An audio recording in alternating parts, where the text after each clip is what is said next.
Hi, everybody. This is Tamil with BNA Planning Group. I'm helping set up and run the webinar tonight. Thank you for joining us. It looks like there are 5 people currently online. We had about 12 register, so we might just wait a couple minutes, give people a couple moments to sign on, and then we'll get started with the presentation. So if you just bear with us for 2 minutes, we'll hang tight here and see if a few more people log on. In the meantime, if you have any issues with your audio or can't hear us, please send me a note in the chat box. It should just show up on your app for GoToWebinar, and you can send me a message. Or feel free just to send a note and say hi or a test, and I can respond so that we know that your chat box is working. And if there's no issues, then that would be wonderful. We'll see though. Let me know if you're having any issues hearing us or seeing the screen. You should see the presentation on your screen right now.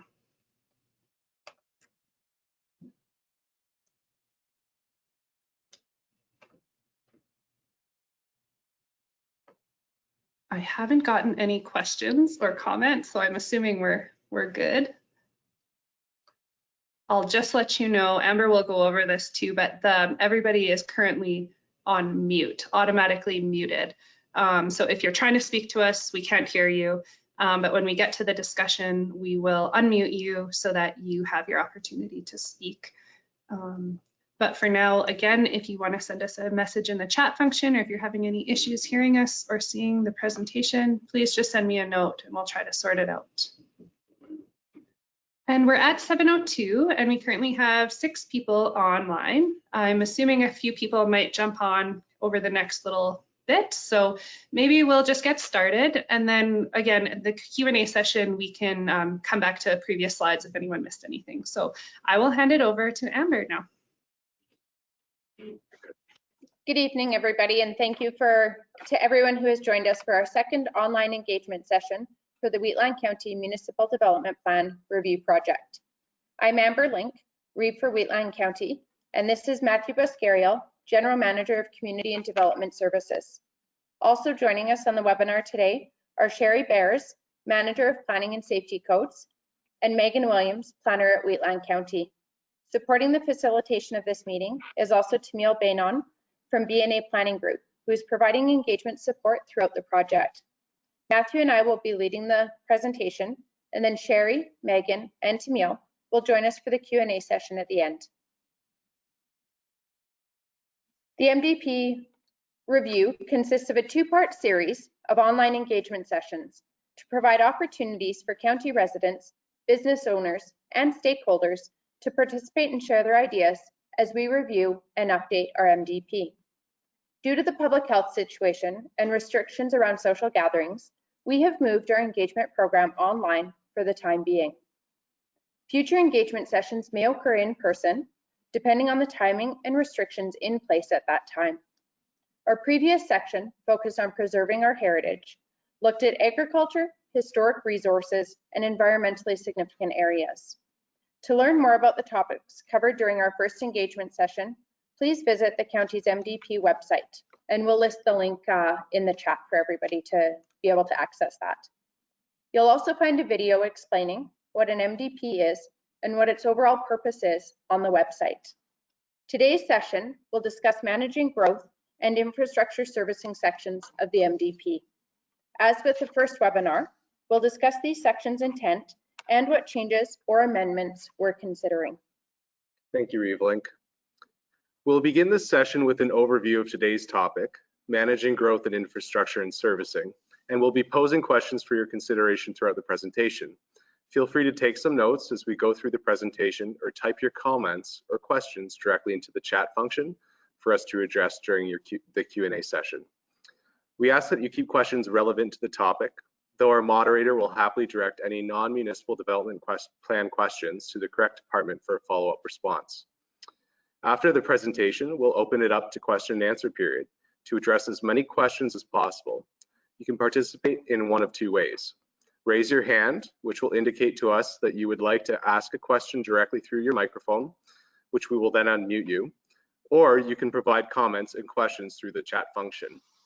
If we do not get to all the questions or comments, we will certainly follow up with the attendees after the session to ensure everyone receives a response.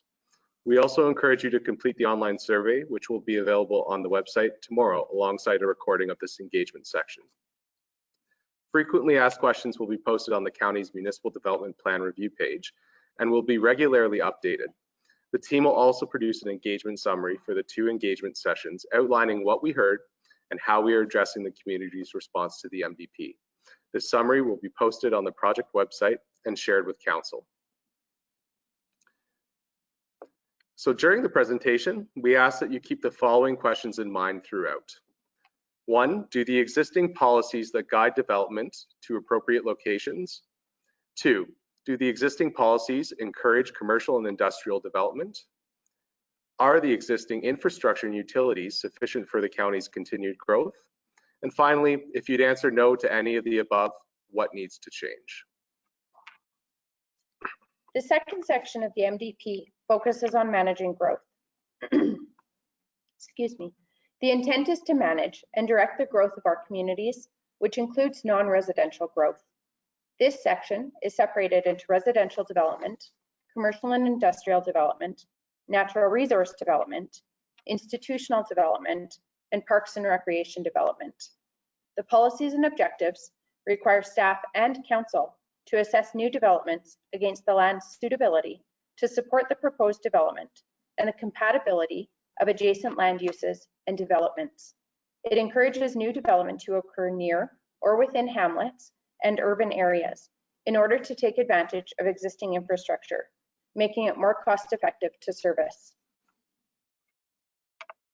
Nearly 8,800 people call Wheatland County home. We have 24 distinct communities with 12 officially recognized as hamlets. Residential growth in the county has traditionally been within these hamlets or through first parcel out farmstead subdivisions. More recent residential developments have occurred in the western part of the county, most notably the Lakes of Muirfield and the community of Speargrass. One of the main concerns the county has surrounding residential development is how to service it and its compatibility with existing uses. In order to address these concerns, the policies and objectives in this section of the MDP work to guide development toward existing hamlets, minimize the encroachment on agricultural lands, and assess the impact of residential development on natural lands. We'd like to know, do the MDP residential development policies and objectives promote hamlet growth and expansion? What more should we be considering to encourage hamlet development? Has the county supported the development and promotion of affordable and diverse housing types to accommodate all stages of life? And has the county been successful in addressing residential servicing and compatibility with existing uses? Again, please feel free to take notes for our discussion at the end of the presentation or complete our online survey to provide a fulsome response to these questions. We'll now talk about commercial and industrial development. Wheatland County has 2 large area structure plans that guide future commercial and industrial development.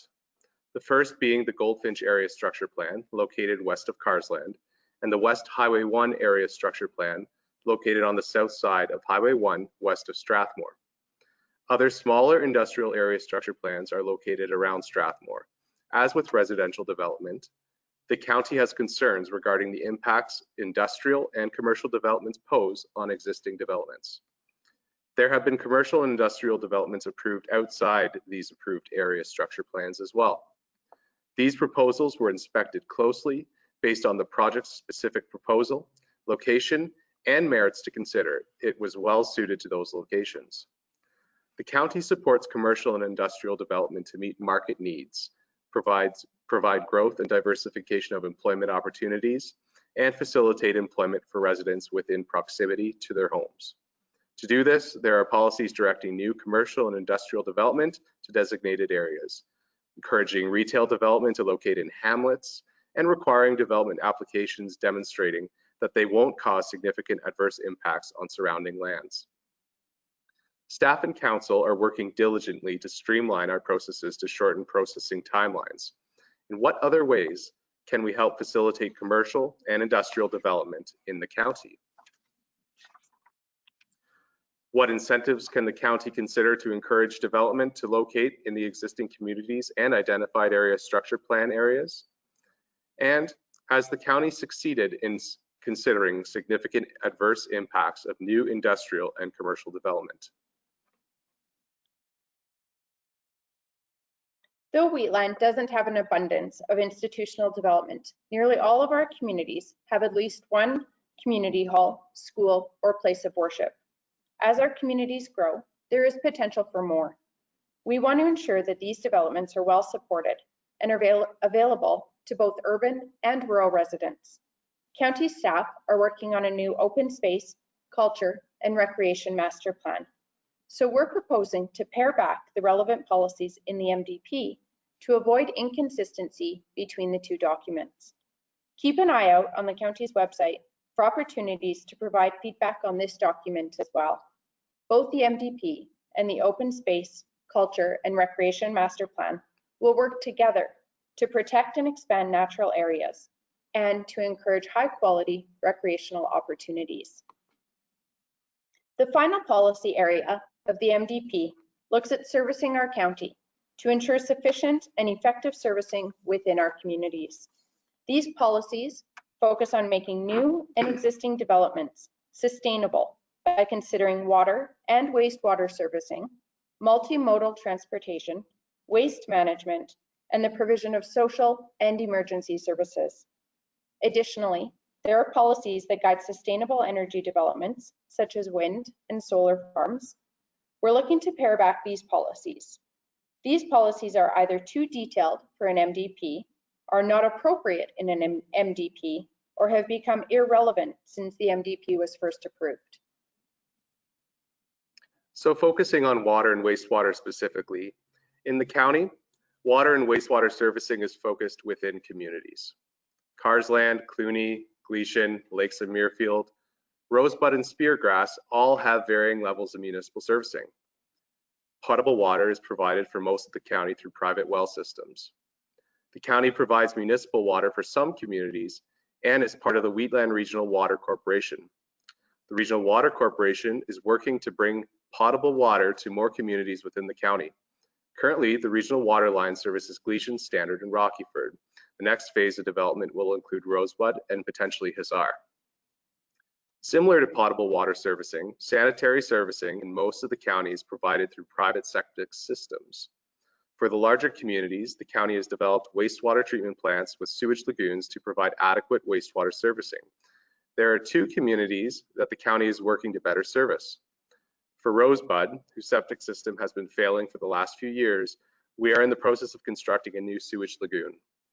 For the Lakes of Muirfield, whose wastewater is transported to Strathmore for disposal and treatment, we're currently researching solutions. To maximize the efficiency of existing servicing, the MDP contains policies recommending new development located in proximity to existing services so they can connect to it. When it isn't feasible to connect to municipal servicing, groundwater usage needs to be carefully regulated. Where this is Alberta Environment and Parks jurisdiction, Wheatland helps enforce these policies by limiting the number of parcels in a quarter section and informing developers when they may need a water license from Alberta Environment. A couple questions. Do you believe requiring new developments to connect to municipal services when available is an appropriate way to protect the county's groundwater sources? Secondly, if water and wastewater are not available and the development is proposed to utilize a significant amount of water, the county requires the developer to install a cistern. Should the MDP contain policies requiring water and wastewater servicing to be installed for new industrial and commercial subdivisions? Next, we'll look at waste management. So currently the county uses transfer stations where refuse is collected and then brought to the Drumheller and District Regional Landfill. We're also part of the Southern Alberta Energy from Waste Association, or SAWA, which researches energy recovery from non-recyclable waste materials to reduce long-term reliance on landfills. The MDP encourages the minimization of waste production, the support of business opportunities that consume recyclable materials, and education for residents and business owners on waste diversion and related topics. Some initiatives in the county include plastic processing facility to turn grain bags into plastic pellets, and a water rebate program where ratepayers receive a rebate for up to 3 low-flow water fixtures they've installed in their homes. The county is also part of an advocacy campaign to encourage the government of Alberta to implement extended producer responsibility regulations to shift the cost and responsibility of managing recycling systems to producers of a product that produces or becomes a waste after being used. A couple questions to consider. How can the county encourage businesses to divert their waste from the landfill? 2, should the county continue to support alternative waste management practices? Next up is mobility and transportation. The mobility and transportation section of the MDP explores the efficient movement of residents, visitors, goods, and materials to and from and within the county. Our transportation network consists of local, regional, and national modes. Policies in the MDP need to protect and improve these networks. In addition to vehicular transportation policies, the MDP contains policies relating to pedestrian-oriented transportation. One of the MDP objectives is to prioritize pedestrian infrastructure in hamlets, such as sidewalk, trails, and lighting. Do the county's urban areas have sufficient multimodal networks? And next, we'll talk about sustainable energy. Over time, and more recently, the county has seen more and more applications for sustainable energy development, such as solar, panel fields, and wind farms. The MDP's policies and objectives speak to supporting and encouraging renewable energy developments. However, the current regulations in the land use bylaw are quite restrictive. Staff is currently performing an in-depth review of the energy district in the land use bylaw. We really hope to best understand best practices and how stakeholders believe sustainable energy developments should be controlled. Based on the results of the land use bylaw review, the MDP may be updated. The MDP policies support sustainable energy development and require these developments to demonstrate no adverse impacts to the county. A couple of questions to consider.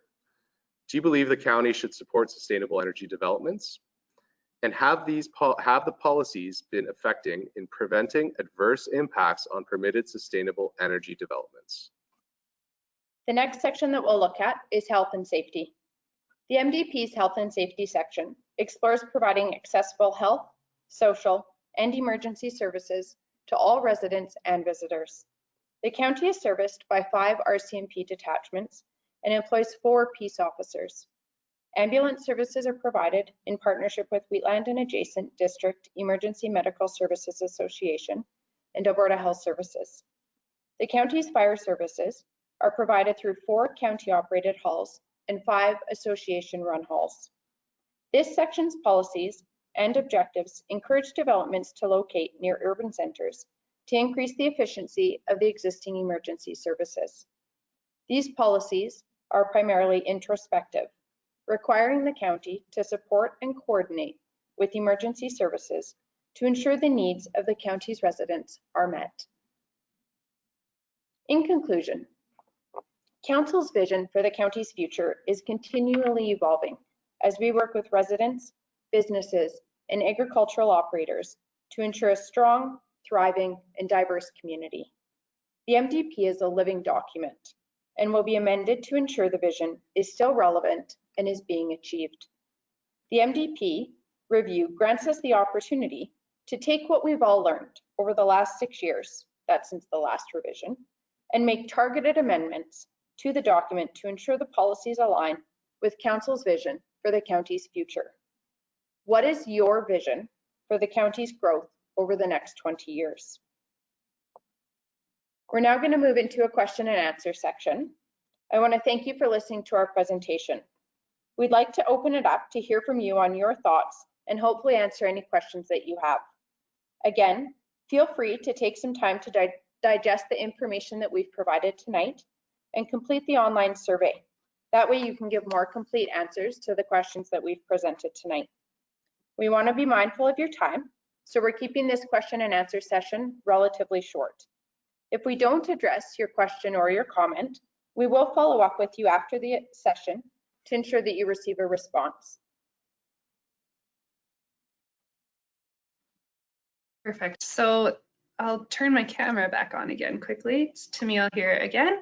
So we'd like to thank you again for listening, and thank you to Reeve for leading the presentation, and Matthew. We can see there's about 8 people online currently, so we do want the opportunity, or to provide you the opportunity to ask questions or provide any comments. We know it's a lot of information to take in, but if you have any preliminary comments or questions, this is a great opportunity when you've got us all live on the call here. If you'd like, you can raise your hand by using the application, the GoToWebinar application. I believe it's a little icon with a hand raised. Or you can type your question into the chat box and we can respond that way. And I can read the question out to the group. Sherry and Megan are both on the line as well, who can help answer questions. So I don't see any hands raised at the moment, but we would be happy to jump back to any slide that anybody would like to kind of speak to. We covered lots of topics. So if there's a topic that is top of mind, please let us know, and we'd be more than happy to pull that slide up and speak to that that question. So we just got one question in. It says, "Hi, is Wheatland County part of Capital Region Board? Sorry for my ignorance." Not sure.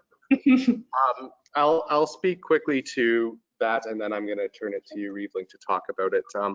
So Wheatland County is not part of the Capital Regional Board. We are part of a section of the county's part of the Calgary Metropolitan Regional Board. So a section along Highway 1, it's quite a small one. It's about, I would say, 1/10 of the county. That spans from about the county administrative building all the way to the border towards Rocky View County that way, along that corridor. So we are a member municipality, and as administration, we work with other municipal administrations in the Calgary Metropolitan Regional Board. Amber? Yeah, Matthew summarized it very well. So there are 2 growth management boards in Alberta. There's the Edmonton Metropolitan Region Board. I think it formerly was known as the Capital Region Board. And then more recently, in the last few years, the provincial government mandated the formation of a growth board around Calgary. Like Matthew mentioned, we are one of 10 municipalities that have been mandated into that board. Wheatland does continue to advocate to be removed from that board for the boundaries of the growth region to be reconsidered by the provincial government. The reason we continue to advocate for that is we really struggle to see return on investment for the costs that we need, that are required to be a part of that board, and the potential implications for long-term expenses that could be involved by being part of that growth board. But currently we do participate, and we work together with the other elected officials, and our administrative teams work on technical advisory groups, and we have several committees that we work on as well. We did just receive an extension by the Minister of Municipal Affairs, I believe to March 1st, a 2-month extension. Our growth and servicing plan was due at the end of this year. We now have until March 1st to complete that document. Great. So if there's any follow-up questions to that response, feel free to type them into the chat box. She says, "I see, thank you." We did receive another question in the meantime. It says, "We are very excited that water is being discussed for the Lakes of Muirfield development, so thank you," with a smiley face. "Also wondering about the road paving on Township Road 250. We had originally received a survey about it and were in favor, but never heard anything more." Not sure if that's something that Matthew, you want to speak to, or whoever. Yeah, sure. We'll document that question, and we'll provide some follow-up to the ratepayer. And just further to Matthew's comments, administration, each of our administrative teams have just been working on their budget process. Once that's completed within the departments and our senior leadership team, that will be coming to council for debate and consideration. And all of our transportation plans are long-term plans, but they're fluid and dynamic. So we're constantly kind of monitoring safety concerns, changes in traffic patterns, increased usage on our roads. And then we change the road plans as required, both construction, paving, We have multiple bridges.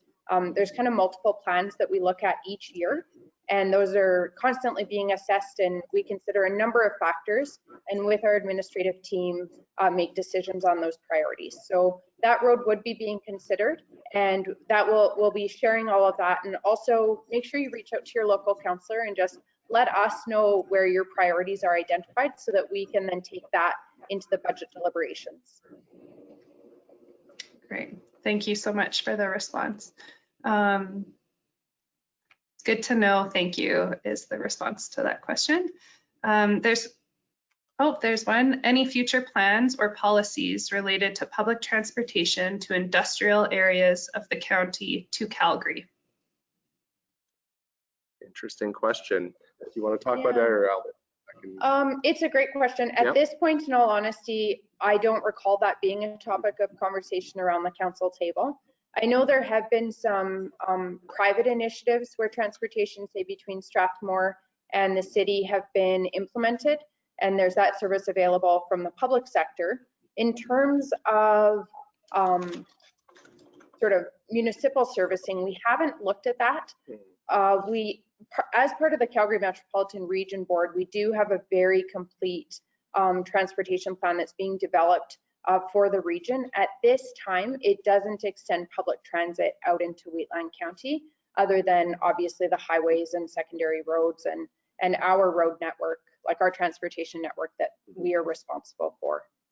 And just to dovetail off of Reevelink's comments, public transportation is really driven by cost-benefit analysis per rider and driven by demand, because public transportation is a very expensive infrastructure project, be it bus or any other mode, and really it takes ridership to drive that, and it also takes subsidization of the asset in order to operate it. So it takes a lot of ridership and a lot of demand in order to kind of make a transportation route happen for public transport. So as Reevelink mentioned, there are long-term plans, but nothing in the near future for that corridor. Yeah, and our challenges here are density. We just don't have the population density that would make that a cost-effective solution at this point. But we're always forward-looking, and technology is evolving too. So my hope is that as costs can come down and perhaps some of those public transit can be automated or things like that, it may become more feasible for lower density areas to consider things like that. Absolutely. Great, thank you. So that's the response to the latest question. There doesn't seem to be any questions in the queue at the moment, but of course, I'm sure people are still kind of digesting some of the information. I did think maybe we could, Megan, do you want to click back to the very first screen where we posed a few questions that might help spark a bit of discussion or get the wheels turning a little bit if anyone has specific feedback. Sorry, not the third, that slide right there, the purple slide. We had posed these questions at the beginning, and again, the questions throughout the presentation are posted on the online survey, which I've sent a link out through the chat function too. But perhaps for this, the intent of this meeting, if anybody has any specific comments related to these 4 questions, it might be a good like lead off point. So, do the existing policies guide development to appropriate locations? Do the existing policies encourage commercial and industrial development? Are the existing infrastructure and utilities sufficient for the county's continued growth? And if no to any of the above, do you have any suggestions on what needs to change?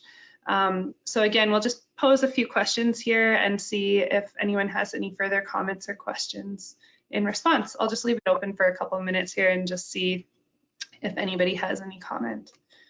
Well, we're not going to let it be quiet here.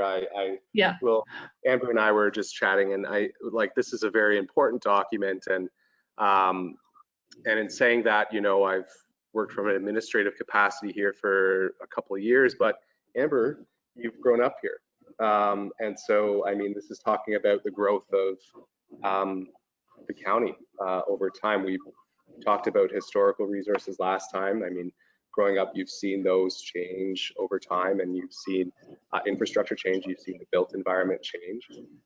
One of your one of your goals is innovation and moving forward in that direction. So how do you see it transforming?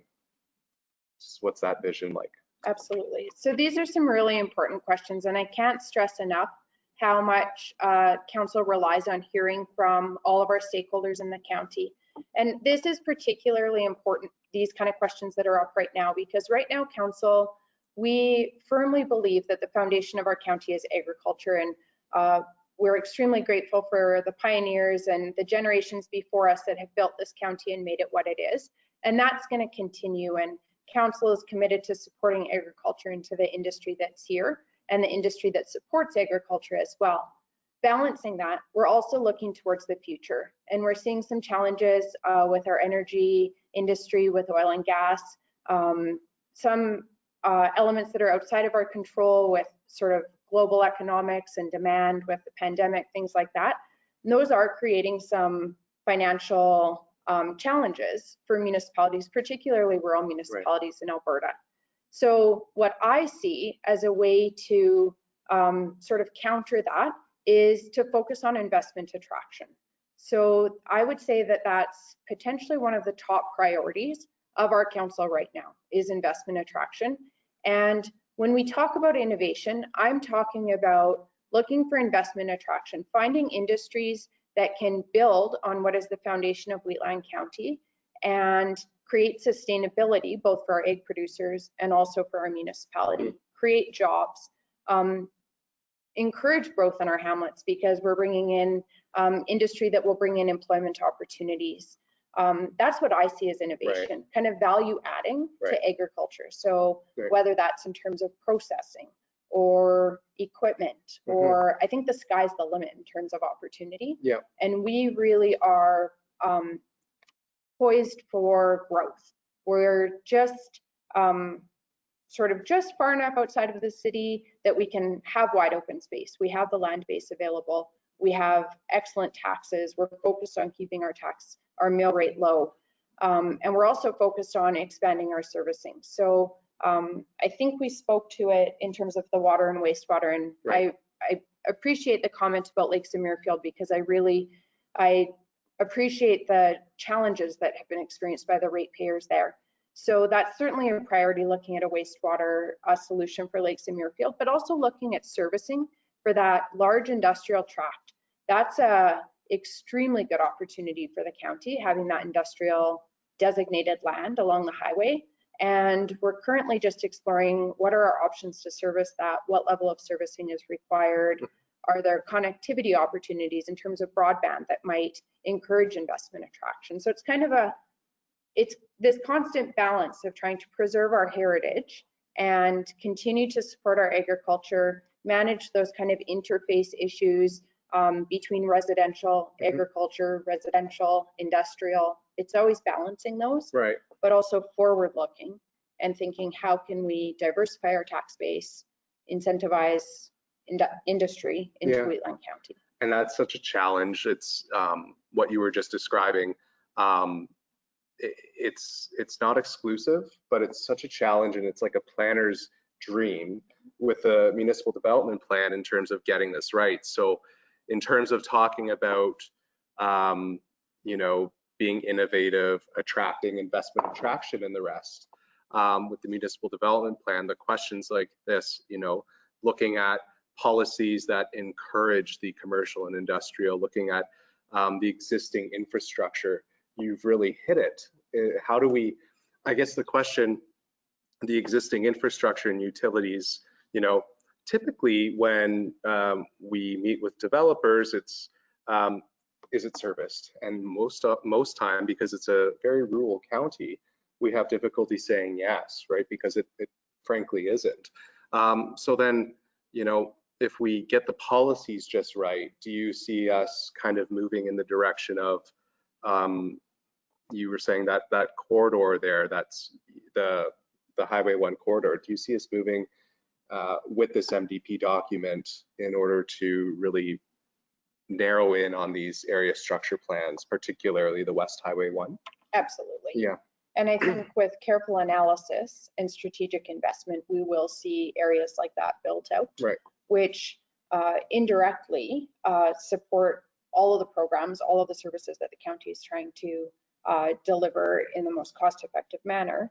And then, like, obviously a concurrent effect of that is by diversifying and increasing the tax base.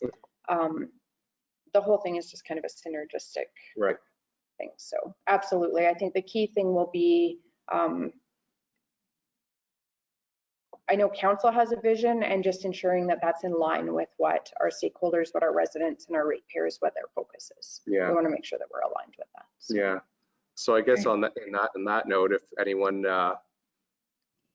has raised a hand, we have a couple people that have kind of put their hand up or asked questions. So I'm just gonna, I see Scott, you've had your hand up for a little bit, so I'm just gonna unmute you now, and then feel free to speak into the microphone. Let us know if you are able to speak. It says that we are connected to your audio, but I think you might have yourself muted. Can you hear me now? Yes, we can. Hi, you kind of answered my question there when you were talking, like, obviously from Lakes of Merrifield. So the wastewater and potable water has been an issue out here forever. And when you guys were talking about the corridor on Highway 1 there, where a solution for wastewater and potable water could be a solution for both the Lakes of Merrifield community and the commercial servicing up there. And for me, I guess the bottom line is do the existing policies and guidelines that you guys have established here go forward? Will they implement that to make sure that any development that gets put in place has a proper potable water and wastewater solution planned and approved before that it goes ahead, so we don't have this fiasco? And I'm by no means am I pointing fingers of the fiasco out here at anyone. It's just on a go forward basis, I would hate to see anyone else in the county of Wheatland have to go through the struggle that people out here have. And I know you guys are working on a plan for us right now, and we greatly appreciate that. And that would be my only concern, is that the policies go forward. Make sure that, you know, that this type of a situation doesn't happen to another community. And if it's beneficial for multiple communities, industrial areas to work together to come up with a solution that benefits both. So yeah, no, absolutely. You basically answered my question. I'm sorry? So, but you did basically answer my question. Yeah, absolutely. Council is, as you know, committed to finding solutions there. Part of the reason we're looking at sort of that west side servicing is there may be economies of scale that we can find by looking at Lakes of Muirfield and the industrial area. We do have other hamlets. I know, I just want to recognize, we also have Councillor Tom Eichert from that division on the line as well. And Tom, please jump in at any time if you have comments that you want to add. I'm not sure if we have any other councillors on. I can't see the whole list.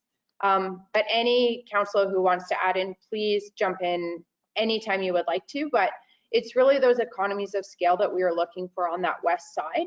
And obviously, I already mentioned it, but the strategic investment, so we need to address those concerns for you guys in Lakes of Muirfield without question. And then it's also strategic to be looking at that industrial corridor. So, and in terms of forward thinking, absolutely lessons have been learned, and the gravity of the situation that you guys are in is not lost on anyone in this council, and probably actually even goes beyond our borders in terms of lessons in governance and best practices in terms of future developments. So we absolutely, whatever I can do to prevent a situation like this from happening again in the future, that's certainly a focus. Yeah, okay, thank you very much for that. I appreciate that. And because the wastewater definitely stunted the growth of this community, but since you guys have, you know, stepped in and have a plan and processes in place go forward, the sales in this community have definitely, well, I don't want to say skyrocketed, but they've definitely improved dramatically. And that's a testament to what you guys are doing and working with us go forward.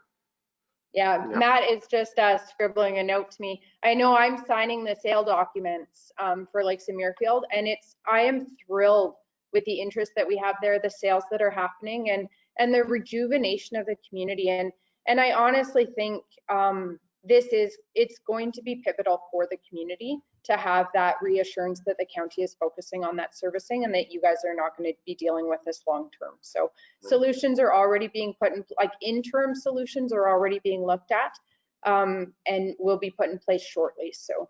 And I just want to give a plug out to a lot of the different divisions that have worked on this. Absolutely. Scott, I'm happy you're in the call.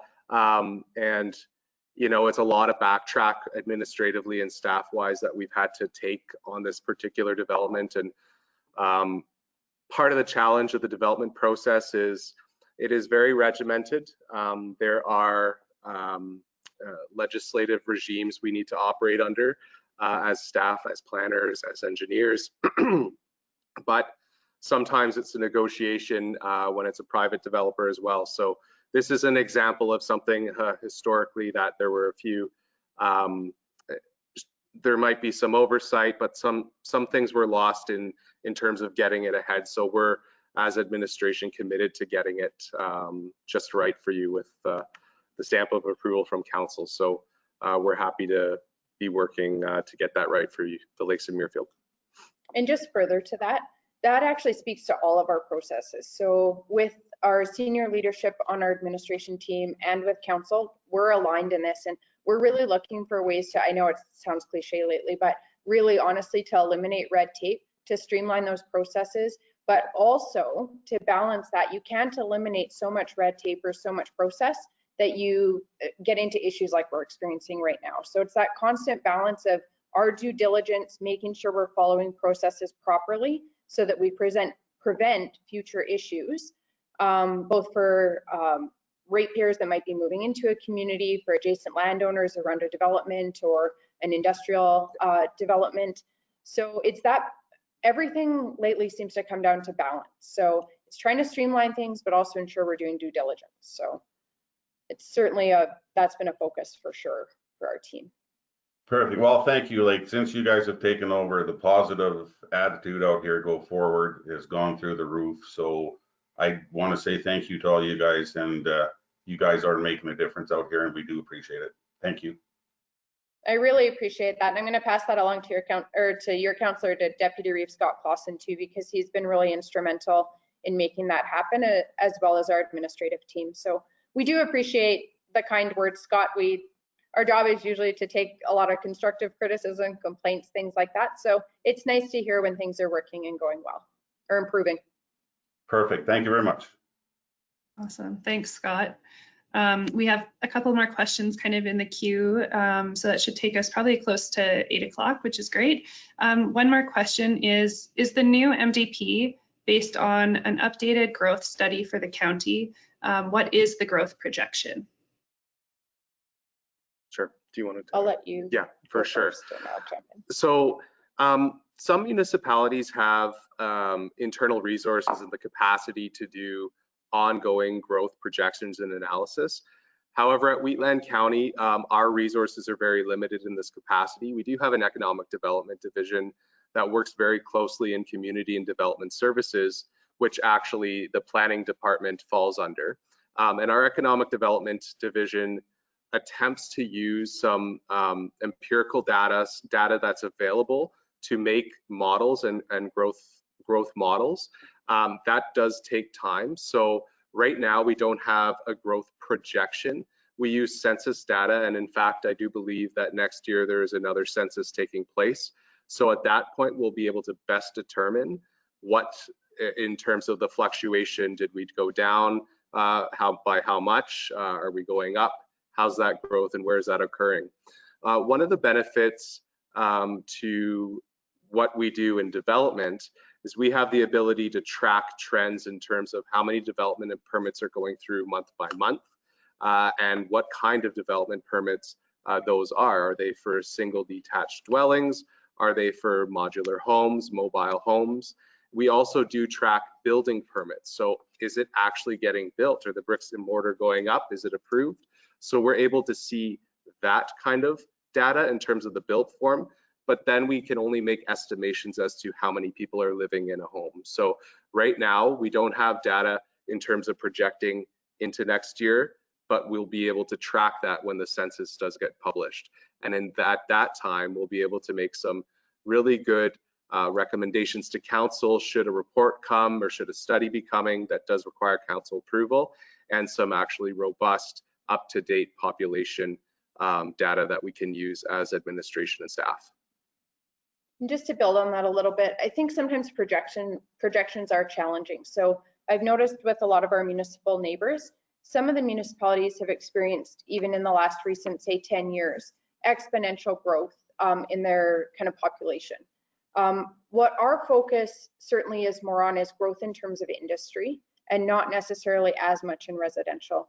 And all of this again comes down to we're still trying to support our egg producers, agriculture in Wheatland County, and try and mitigate any fragmentation of ag land. That's again another one of those things that we're constantly trying to balance. That's one reason why my focus is on trying to make our hamlets attractive and, you know, like attractive communities for people to move into, because that indirectly mitigates that ag fragmentation. Yep.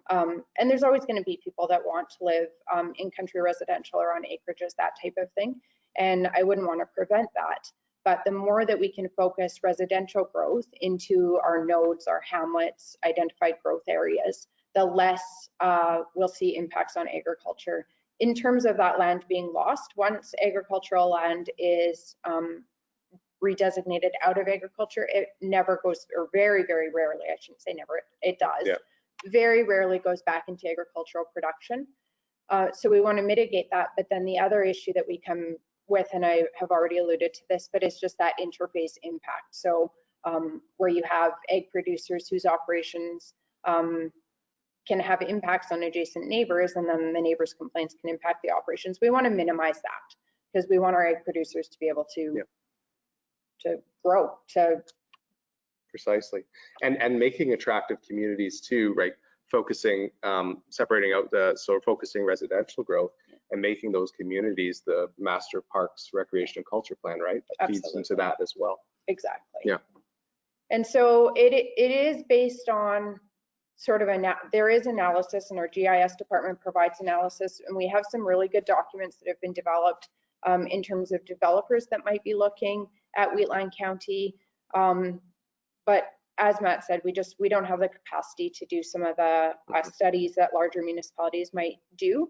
But I also, to a certain extent, question not the validity, but the importance of doing some of that, because some municipalities that have had significant projected growth haven't seen it. Obviously, we're in a significant downturn where we're seeing, you know, a lot of changes to growth patterns and that type of thing. So for me, the priority is poising us for growth, making sure that we are ready and have strategic investments so that we are the place that people are looking for in terms of industrial development, and that we do have well-built, strategically connected and serviced communities that they look to for their residential areas for like employees and things like that.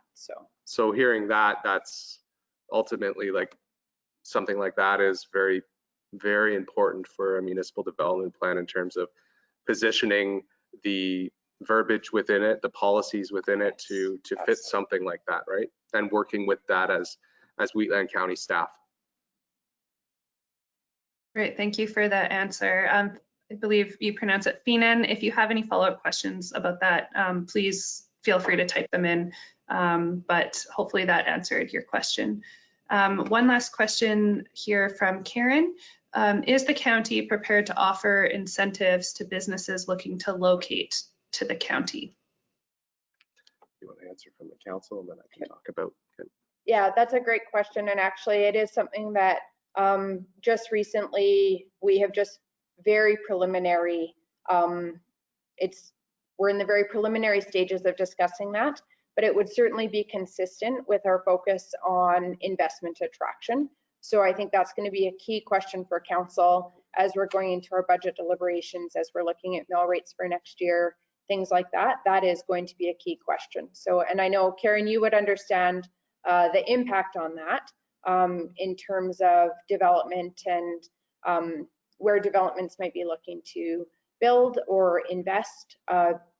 So we're absolutely considering it, but nothing has been decided at this point. We do have some latitude within the MGA to look at sort of different structures, different ways to do incentivization, but no decisions have been made at this point. So if you have any ideas or anything that you might suggest, I'd really encourage, and this goes to everybody on the call or anybody who listens to the recording, please don't hesitate to reach out to your individual counselors or to myself. We love hearing new ideas. I actually love hearing complaints. I love hearing constructive criticism. If there's things we can be doing better, more efficiently, we need to know that. So don't hesitate to reach out. We always have time to discuss those things. Perfect. And just to follow up to Reeve-Link's comments there, on the economic development side of things, we are working very closely with our businesses within the Community and Development Services Department with our council, and we'd love to hear ideas as well with what you have, because as Reeve-Link mentioned, we do have latitude and we love to be creative here as a staff, so please feel free. And just to expand on that, I really want to thank our economic development, both the board and our staff team. They're kind of evolving, they're changing how that board works, they're expanding out into some working committees, and I am extremely excited about the work that that board is doing and the focus of our board. I think there's some really good opportunities there, and it does tie into the MDP because we have to make sure that those policies are aligned with that focus and that strategic direction that we're taking. Great, so Karen wrote back, thank you. So thanks so much, Karen, for your question. It looks like we're kind of caught up right now as far as questions or people that have comments. So again, we're 8 minutes to 8 o'clock, so did pretty well for timing. I guess unless I see anybody post their hand, raise their hand, or ask a question, maybe we can just give some kind of closing remarks from the two of you. And I'll cut you off if someone wants to ask a question in the meantime. Call Tom first. Sure. Tamil, Tom, could I invite you just to jump in if you have any comments that you want to add? I appreciate you joining us tonight, and I just want to make sure you have an opportunity to correct me or add any insight that you have or perspective. It's important that we hear that. So Tom, we have unmuted you, so you just have to unmute yourself, and then you should be able to speak. If you're still here, it looks like you're still online.